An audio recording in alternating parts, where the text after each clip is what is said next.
दक्षिण सोलापूर तालुक्यातील औज आहेरवाडी गावातील महावितरण कंपनीचा भोंगळ कारभार पुन्हा एकदा समोर आला आहे। गावकऱ्यांमध्ये संतापाचे वातावरण आहे। तीव्र विरोधाला न जुमानता आणि अरुंद रस्त्यावर अपघाताचा धोका असतानाही महावितरण कंपनी एका खासगी कंपनीला वीज पुरवठा करण्यासाठी डीपी म्हणजेच डिस्ट्रीब्युशन पॉइंट उभारत आहे। यामुळे भविष्यात मोठ्या अपघाताला निमंत्रण मिळण्याची भीती गावकऱ्यांमधून व्यक्त केली जात आहे। चला या प्रकरणाचा सविस्तर आढावा घेऊया। नमस्कार, मी बंदगी NGTV वर्ल्ड लाईव्ह या न्यूज चॅनल मध्ये तुम्हा सगळ्यांचं सहर्ष स्वागत करतो। आपण जर पहिल्यांदाच पाहत असाल तर नक्की सबस्क्राईब करा। औज आहेरवाडी गावात मागील 2 वर्षापूर्वी एक भीषण अपघात झाला होता। एका खाजगी कंपनीची बल्कर सिमेंटने भरलेली गाडी शाळेवर पलटी झाल्याने शाळकरी मुलांचा आणि गावकऱ्यांचा यामध्ये मृत्यू झाला होता। हा अपघात अरुंद रस्त्यामुळे आणि अपुऱ्या जागेमुळे घडला होता। आता त्याच ठिकाणी महावितरण कंपनी डीपी उभारत आहे, ज्यामुळे गावकऱ्यांमध्ये पुन्हा एकदा भीतीचे आणि रोषाचे वातावरण निर्माण झाले आहे। महावितरण कंपनीचा निष्काळजीपणा। गावकऱ्यांनी महावितरणच्या अधिकाऱ्यांशी संपर्क साधून त्यांच्या समस्या मांडण्याचा प्रयत्न केला, मात्र अधिकाऱ्यांनी आम्ही जबाबदार आहोत असे सांगत विषय टाळण्याचा प्रयत्न केला। यामुळे गावकऱ्यांचा संताप वाढलेला आहे। गावकऱ्यांनी ग्रामपंचायत सभेत ठराव मंजूर करण्याची तयारी दर्शवली आहे। त्यांनी अंडरग्राउंड केबलद्वारे वीज पुरवठा करण्याची मागणी देखील केली आहे।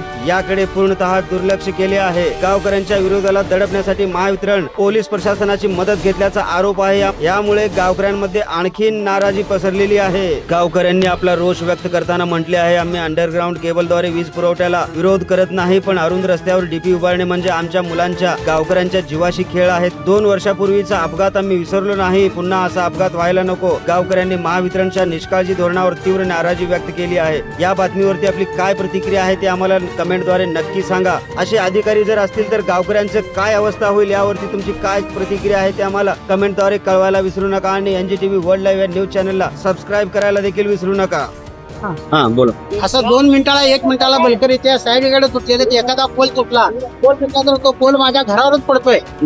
आता हुडगी स्टेशनला पेट्रोल पंपावर 3 पोल पडलेत।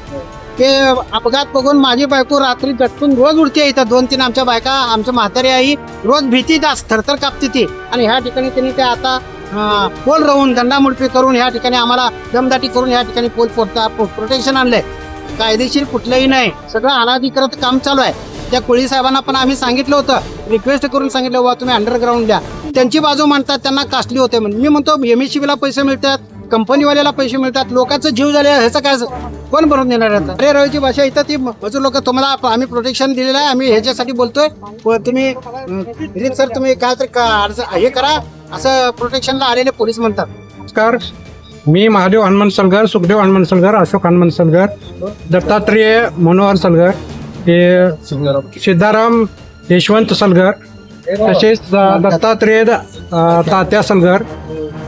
आमचा गट नंबर 162 आणि 163 या ठिकाणी आमची शेती आहे आणि जिल्हा परिषदला लागून शाळेच्या शेजारी आहे।